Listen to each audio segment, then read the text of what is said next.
change, Maggie. Nothing will change.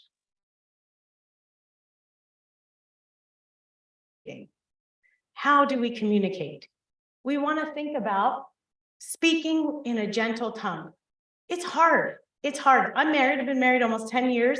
I know that it's hard. There's times where you get mad, frustrated, irritated. Maybe the kids are bothering you, something happens, and you want to tell your spouse something. It's hard to take your deep breath and think about, how am I communicating this so he or she can hear it? We want to be gentle with the way that we talk. We want to speak our needs and wants with I statements. I'm sure all of you have heard these things, but I'm here to remind you of them. When we talk about what we need, you don't want to say, you never do this. You never take out the trash. You never give me a hug when I need it. You. We want to stop and think about, is that going to be received? When we're attacking or we're using you language, people get what? Really defensive. You shut down all communication when you start with, you are doing this. So think about transitioning to I. Maybe I tell my husband, I'm really sad because I just want a hug. Or I'm really frustrated because you didn't take out the trash. I'm going to start with an I. It's really interesting when people are in an escalated fight. What I find to be the most de-escalating point is for someone to take ownership. If you've ever been in a fight with someone and it's just defensiveness, you this and no, I didn't do that and this and that. Have you ever heard someone go, you know what, you're right. You're right. It stops the escalation. It stops the fire. It calms everyone down. So speak your needs and wants. You should be expressing your needs and wants with I statements. I just attended a talk yesterday that a speaker was amazing, and he was talking about in marriage, unmet needs are one of the biggest problems. I always say pride in a marriage is one of the biggest problems, but I think pride and unmet needs are like the two really difficult things in a marriage. So we want to be able to speak our needs and our wants. We want to over communicate. Again, if you've been married 15 plus years, sometimes you just get in the rut. You just accept your Caesar salad. And over again, you think, who cares? It's never going to change. It just is what it is. I'm just going to talk to my friends. Or I'm just going to, I don't need to keep communicating over and over again. You have to over communicate. Every time you think, why would I tell my husband or wife this? Just do it and see what would happen. My goal for you to leave here thinking is, I'm just going to try something new. You've been trying everything you can. It's time to try something new, right? If we're not that satisfied, that happy in our marriage, even if you are satisfied, try something new. My poor husband, it'd be really hard to be married to me, but I over communicate too much. I'll tell him yeah, I ate this today, and then I saw this person, and he so calmly and with patience always just sits and listens. Poor guy, but at least I feel like I'm going to download my whole life to you every second of my day, because that's how much I care for you. I want us to over communicate. Listen twice as much as you speak. You've heard it before. God gave us 2 ears and 1 mouth. We love to talk, right? When you're upset about something, you love to just say, speak, right? We want to think about, am I listening twice as much as I'm speaking? Let's think about that. Another ingredient is respect. There's a great book called Love and Respect, where it kind of divides up women. It says women kind of require more love and men require more respect in a marriage. I think we require both, but ultimately, when you think about respecting someone, it's treating the others the way you would want to be treated. It's showing kindness and consideration. That is respect. It's liking yourself enough to be yourself. Showing respect is respecting yourself as well and accepting others for who they are. You have to accept your spouse. We are all flawed humans. That's how we were created. We came out of the womb, we came out of the womb flawed. We are flawed. So if you think you're always right, I'm here to tell you, you are not. We are all flawed. So Stop looking at your spouse as if they are in the wrong and you are in the right.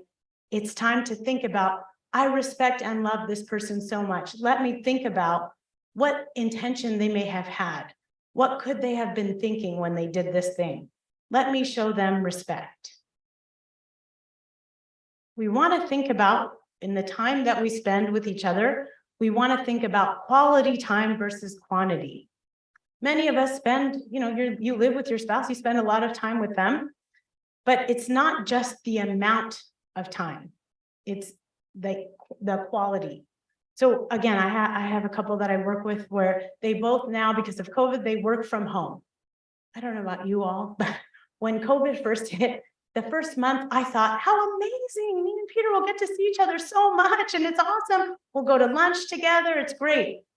After a month of that, I thought, please reopen the country.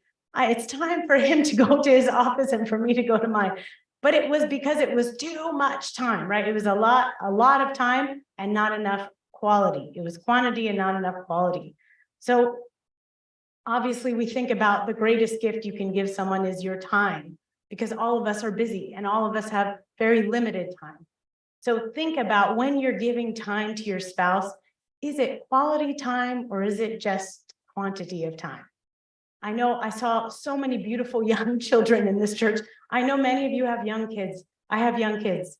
It is really hard to think about doing the parenting thing and then yet still having time to do the husband and wife thing. It is prioritizing. You have to think about, what's my priority? And I can guarantee you, we haven't been prioritizing our spouses if we feel like we're living a Caesar salad life. So we want to think about, we want to think about the quality time that we're spending together. And we'll get to the love languages, because it's important to think about, maybe your partner requires that more than you think. So I always find this interesting. People always say, like, why is one of the ingredients time apart? Isn't that sort of going against the idea of spending time with your spouse? No, like I just said, during COVID, the first month was like so much time with my husband, who I love, but I needed some time apart. We just needed that time to sort of, miss each other almost, and then to appreciate that time together. So sometimes we need to be apart to understand just how much we truly love each other. I'm sure you have felt this, and people always say, when your kids leave, like, oh, it's so sad, but when they come back, it's like this amazing reminder, like how much you love them and how much they love you. We think about, in psychology, we think about attachment styles. So you don't want to feel like you're so overly dependent and overly attached to your partner that you can't separate from them. Otherwise, the relationship is problematic. There's a style of attachment called anxious attachment style. It's the type of people, when they're apart from each other, they get anxious and they want to, how come you didn't text me? And where have you been? And, where I need to be in touch with you all day long, every day. It's creating anxiety. That is more of a dependence than it is a nice, secure attachment, which is what we're all looking for. So you want to think about that, having some time apart and being secure in that time apart. Maybe you spend that time with God. Maybe you spend that time doing a hobby, something you like to do. Maybe you spend time with friends and then you come back together. How was that time? Was that fun? So thinking about time apart as a positive thing rather than a negative thing. I have a lot of young couples who always it's not always, but sometimes it's the wife complaining, like, my husband wants to play sports with his friends all the time, or he wants to go, play in the streets, whatever they do, right? And then she gets upset. How come he never wants to take me on a date as much as he wants to go watch football with his friends? Why can't we have both? Why can't you have time where you encourage your spouse, go do the fun thing, go watch football, go to the mall with your friends, go do whatever. And then it's okay. When you come back, we'll find time to go out on a date, and it'll be a nice date where we can share our time apart with each other. Okay, so one of the main ingredients for us to think about in a healthy relationship is your love languages. I'm just raise a hand, hand raise if you have heard of the 5 love languages. A few of you. Okay. So Gary Chapman wrote a book. It's, I think, one of the most life-altering books it was for me, where he broke down the way we express love and the way we receive love. And it's in these 5 different ways. So one is receiving and giving gifts, acts of service, words of affirmation, quality time, and physical touch. So receiving and giving gifts, this is pretty easy to understand, right? So there are people, I'll say my parents, this is their love language to me and my brother. Growing up, it was always gift giving. They are both retired physicians. We didn't get a lot of their time. That's okay. That their love language of speaking was gift giving. So it wasn't until I learned this that I understood why they were always doing that. You know, sometimes we don't understand how someone is showing us love until you break it down and you really understand, oh, it's not just that they were doing this, you know, out of necessity. It was because they were trying to show love that way. Acts of service is really an interesting category because this could be, you may need, want, or want to give things like doing the dishes, taking out the trash. You might think about changing a diaper or, you know, wiping down the counter. Acts of service is what your partner may want or need from you. So, and it could be something simple like bringing them tea in the morning or preparing their favorite meal or, you know, whatever it is. But acts of service is one way in which people show and receive love. Words of affirmation, again, pretty self-explanatory, but compliments, kind words, words that are affirming, like you're so good at this, you're so amazing. Sometimes you say it without it being like a necessary compliment. So think about words of affirmation. Quality time, we've already talked about, but thinking about quality time with your spouse, and then physical touch. So online, you can take there's 4 million quizzes that you can take. So if you're trying to figure out which one is my love language and which one is my spouse's love language, I think it is so important that you figure that out. Here's the other cool thing about the book. It talks about we can sometimes give love a certain way and we could receive it a different way. So to use my parents again, their love language of giving was gift giving, but they had kids growing, like the way that my brother and I showed love to them was not through gift giving, right? It was probably things like physical touch with hugs or words of affirmation. But I, growing up as an adult, gift giving is not my love language. Neither do I give or receive love in that way. I'm not really a gift giver. Like, it's not that I'm stingy. It's just that it's not the way I give love. So you want to think about, how do you usually, by default, how do you give love? And how do you, by default, want to receive love? It's not always how you grew up. It's not always, you would think, if my parents gave me gifts, then that's the way I want to receive love. No, my number one is physical touch. Has nothing to do with gift giving. It's on the opposite end. So Peter, my husband, had to learn that, had to know, because if he came home every day giving me gifts, I would say, honey, thank you, that's so nice. But I would still feel unloved. Again, not because he wasn't showing me love, but he wasn't showing me love exactly the way I needed it. It's so important for you guys to figure that out. The book is an easy read. I highly recommend it for everyone, married or unmarried. It's a good book to read and to figure out. Yes.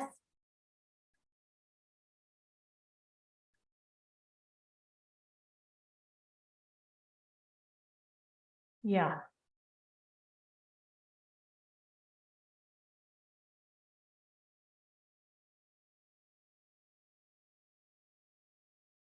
Yes. Yeah. Did everyone hear her question? Of saying, basically, sometimes you need all of them, or you need one more at a different time, a different stage of life. The languages, they can change. In the book, what he talks about is your fundamental, like your top number one way in which you want to receive love generally doesn't change. But again, there's 5. So you might have your number one, but there might be different times of life that you will need the others, and the others stand out. So I just shared physical touch is my number one, but we have 2 young children. So if Peter ever does an acts of service, to me, that is the best love language he could speak right now. If he's ever helping me with the kids or doing the dishes or laundry, God bless him. That is the way I want to receive love now.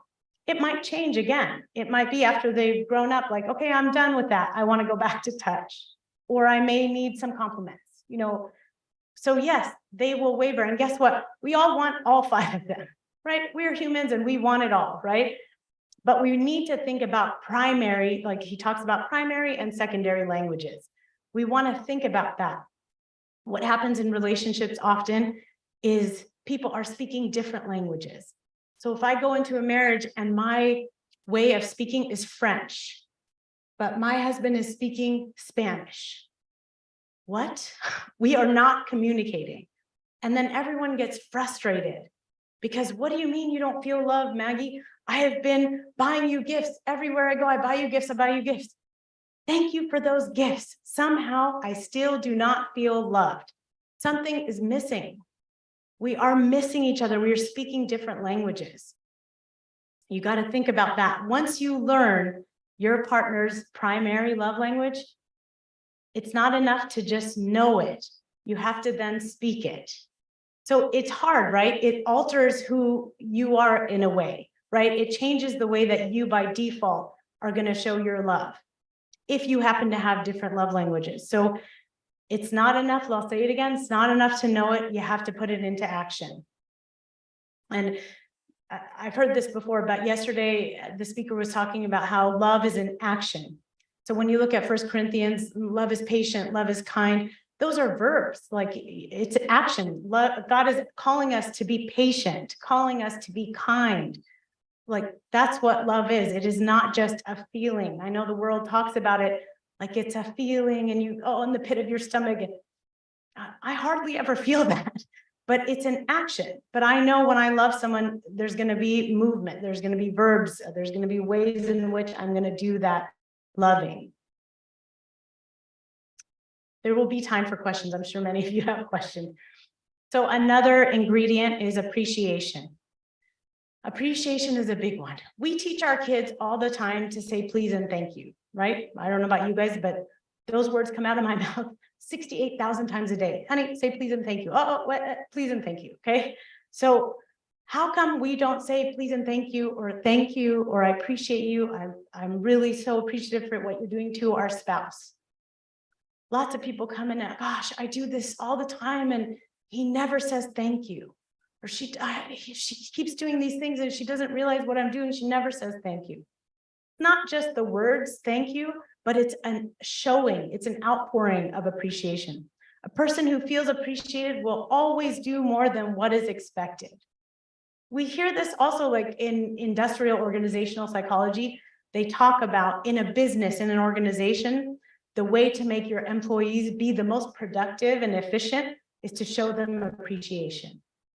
If you've ever had a boss that doesn't show you appreciation, you know how that feels.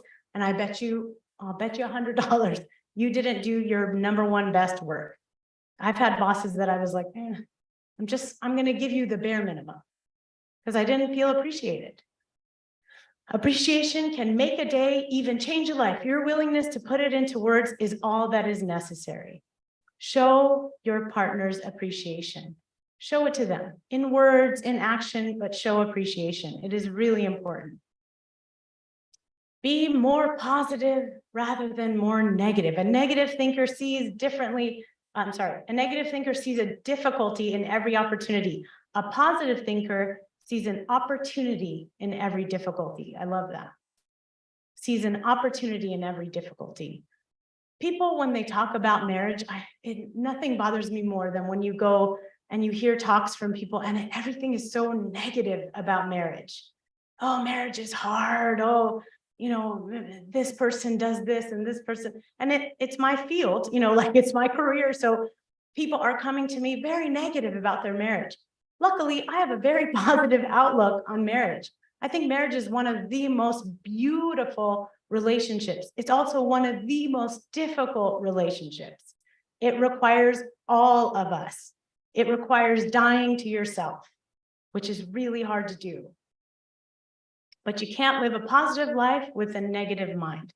If you have such a negative mindset going into your marriage, going into your relationships with your coworkers or your boss, it's going to be very difficult to switch it to being positive.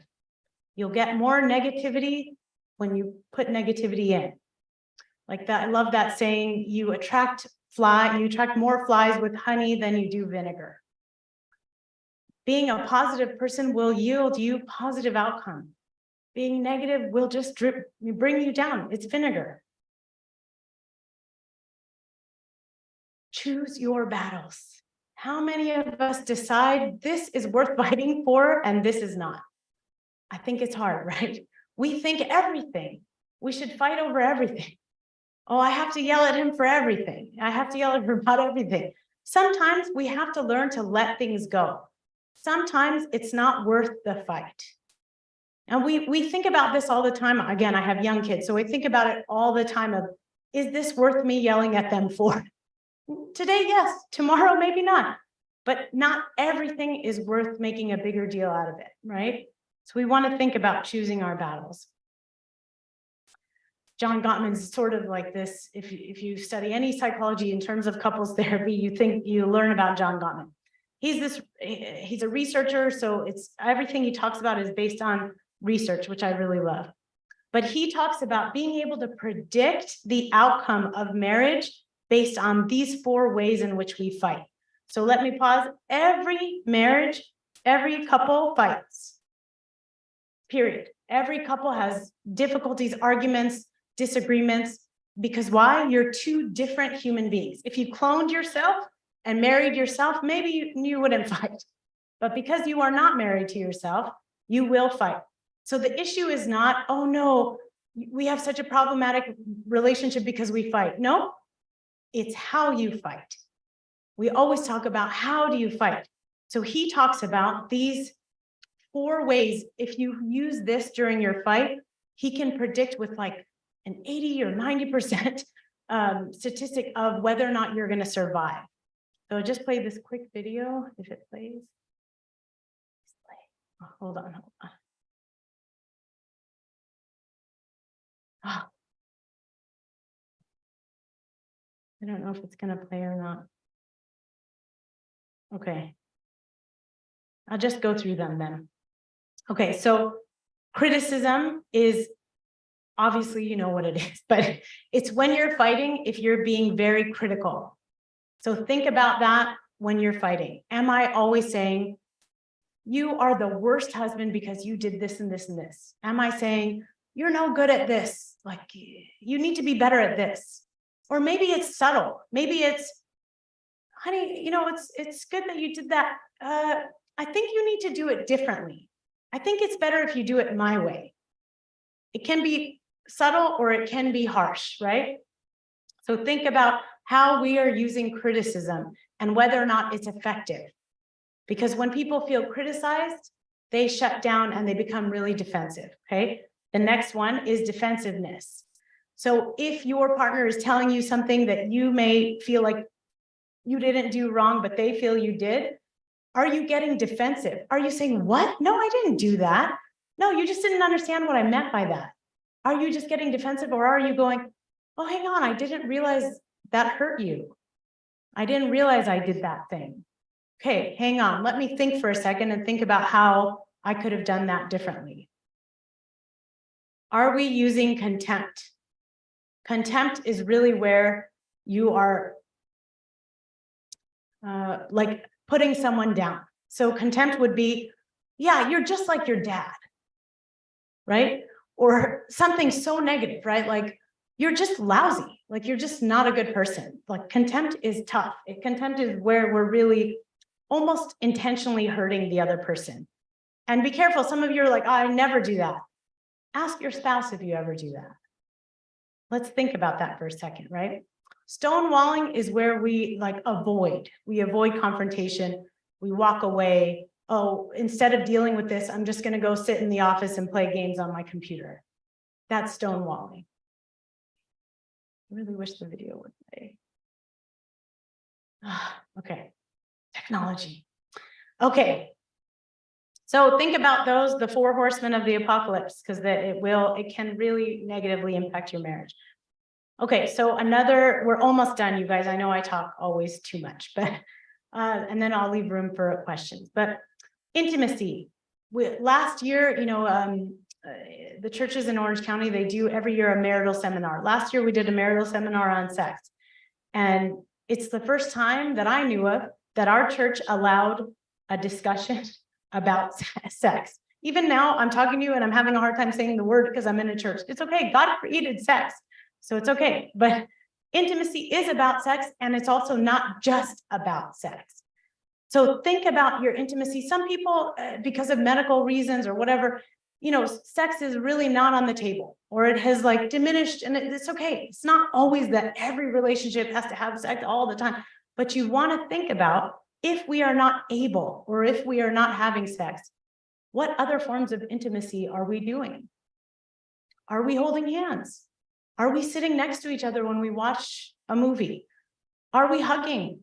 Are we at least kissing? Good morning, good night.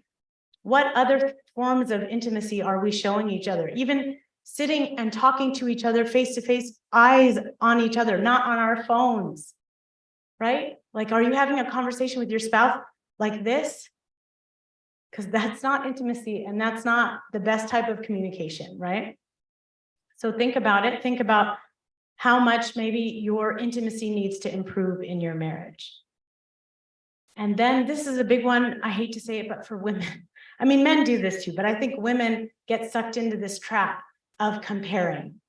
We do a lot of comparisons, and unfortunately, social media creates a huge avenue for people to compare.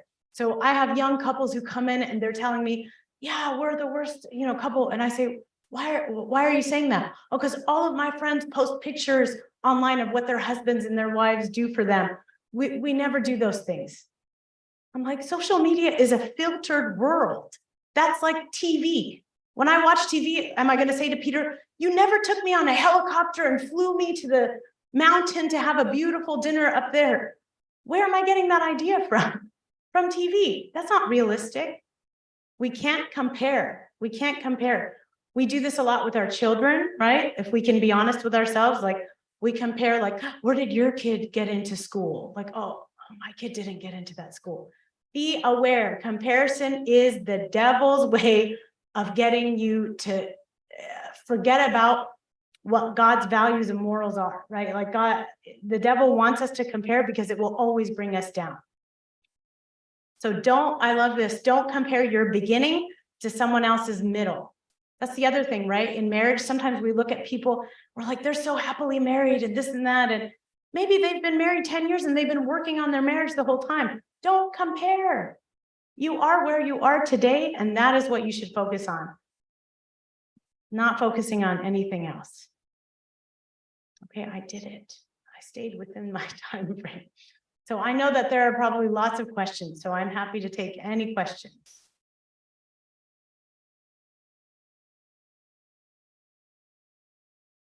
Anyone have any thoughts or questions? Sure. I don't know.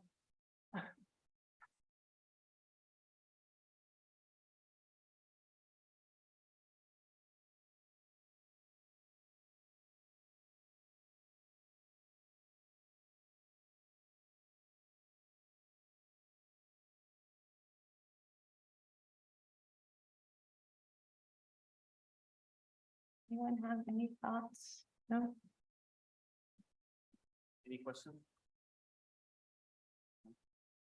It's okay. I can ask them questions.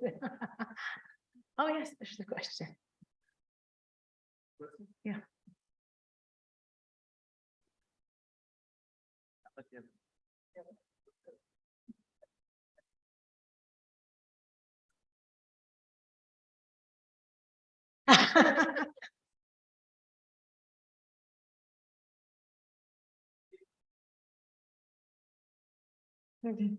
A helicopter. See what happens. So my question is about my 15 years old son. So how to have him have a role model without him having it as a comparison? I'm not comparing. When you have someone not of his age, like older, 3 or 4 years, and you're trying to set him as a role model for him or someone that he's doing good and you feel like you want him to follow or not Mhm. follow, like see how he's doing and you want him to be like maybe on his way or so, but he feels like it's a comparison. Yeah. I don't want him to be like a comparison, but So we have to think about, like, if you're seeing someone else who you're wanting them to be a role model, you want to think about why do I want this person to be a role model? So is it that they go to a good school, or they work hard, they get good grades? Are they a servant in church? They're a deacon. So if those are like the things you're trying to hit, instead of saying like, see how Mark is an amazing servant, he's a deacon and he gets straight A's at school and he loves his mom. And instead of doing that, say to your son, who might be Adam, hey, Adam, honey, why don't we talk about, like, maybe you want to dress as a deacon more, or maybe we should think about, do you need help at school? Because we can get you some tutoring. Or instead of pointing and saying, we want you to be more like Mark, how about we just want you to be Adam 2.0? We just want you to be a better version of yourself. I think we as humans should always be wanting to better ourselves. But we as parents have to be careful how we share that message with our kids, because you certainly don't want to make people feel like they're never good enough. I don't know how you all grew up. I grew up with parents who wanted me to have straight A's. Luckily for them, I did get straight A's. But if I brought home an A-, I'll tell you what, I never got a great job, Maggie. It was, how come you missed 2 points on that? How come you missed 5 points? Like, what happened? And I'm sure their intention was good. Like, we know you can do better, but how do you think I took that? Are you serious? It's an A. It just has a little minus next to it, but it's still an A. It's things like that. We have to think about the messages we're giving our kids. None of us want our kids not to be the most successful, amazing, incredible human beings. We all want it. We want our kids to be perfect. I know. I do too. I'm dying for them to be perfect. Guess what? They're so imperfect, it's beyond. They will always be imperfect. But we have to think about, why do I care so much? I care more for them than they care about them. Like, we can't care more about them doing good in school if they themselves internally don't care. You want to think about, what is my message? I have to show love, and I have to show them, if you want to achieve these goals, here are the steps you have to take. I can't take them for you. I wish we could, but we can't. So if Adam wants, he's like, yeah, mom, when I grow up, I want to be a manager one day. Awesome, honey. What do you think you have to do to be a manager? I don't know. Well, I'll tell you. I think you probably have to do well in school. You might even have to go to graduate school. You might have to work hard. Those are the things you might have to do. So it's up to you. So make it about them instead of about you saying, look at Mark, he's amazing. And be careful, don't do this with their siblings. My mom used to do this a lot. My brother was not as good at school, even though he's a dentist, so he's fine. But he was not as good at school as I was growing up. So she's always saying, your sister gets A's, I'll give you. And he couldn't care less. Who cares? Doesn't matter. Like, why need for that comparison? It's not healthy for us to do that to our kids. I hope that answered it. Yeah. It is work than the man, especially with the house, with the kids, and also they're working. So house and clean the house, take care of the food, take care of the homework, the cleaning, the washing. So they do way much than us. But how far the ladies will be satisfied when they come for the man to share in the house or get involved with cleaning the house? So some men, they grow up in the house, Yeah. or not getting involved with washing dishes. It's for them way like really disrespect for a man to be a man. But the man can do laminate floor, can do electrical work, can do the like installation in the house or whatever as a man. But I think the ladies like asking the man to get involved with cleaning the house is disrespect. Oh. But she can like do it another way, like she's doing everything. So For washing dishes, she asked her husband to help on that. I think it's not, she's doing everything anyway. So when it comes to this, yeah, she can do it. It's like few minutes, or the kids can learn how to do it. And the man is still the man, do the man things. That's my point. That's it. Okay. I think it's an interesting way to view this. I think that obviously comes from how you were raised. Your wife knew you and how you were raised before she married you, right? So for your wife and for you, maybe that's okay. Maybe that works. So again, let's not compare, right? So you, as long as it's okay, as long as your wife is saying to you, honey, it's okay, you don't have to do the dishes because I'll do the dishes. But if that doesn't happen, does she say like, I want you to do the dishes? She cannot. Okay.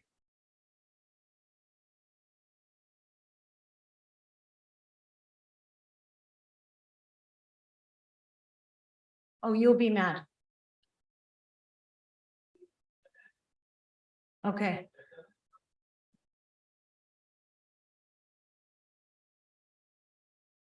Yeah. Okay. Yeah. Okay, I mean, there are some really old-fashioned views on men and women. It's okay, there's nothing wrong with it. Yeah.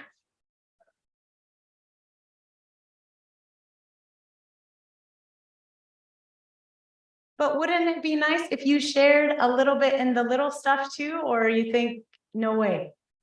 No way.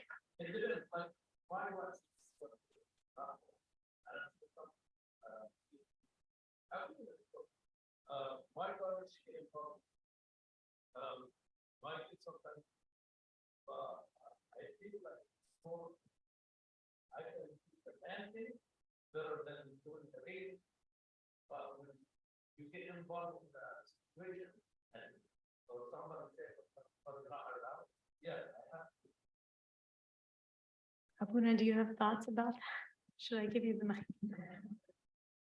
I think that should come from a man. Sorry, Abuna.